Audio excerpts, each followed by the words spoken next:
Akalar, mana Dinakortga bitta e'tibor qilinglar. Holatiga qaranglar. Bu Dinakortni hech kimga tushuntirishning hojati yo'q. Hamma biladi bu Dinakortlarni. DJ-larga ham mos, apparatchilarga ham mos. Holatiga bitta e'tibor qilinglar akalar. Juda ham ajoyib holatda turibdi. Mana shu Dinakortimiz sotiladi. Ustidagi o'sha himoya qopqog'i ham bor. Mana holati akalar. Bitta like bosib qo'yinglar. Xo'p, kimga qiziq bo'lsa, hech qanaqa aybi yo'q, plombalar bilan turibdi. Yangi korobka dokumentlari ham bor. Korobka dokumenti bor akalar. Bu yangi Dinakort. E'tibor qilinglar. Mana gapimning isboti.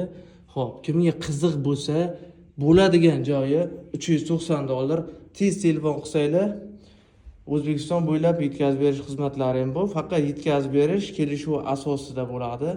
Mana holati, hech qanaqa muammosi yo'q, ob'yomini bajarib bo'lmaydi. Haqiqiy to'y uchun zo'r variant Dinakort kerak bo'lsa, albatta aloqaga chiqasizlar.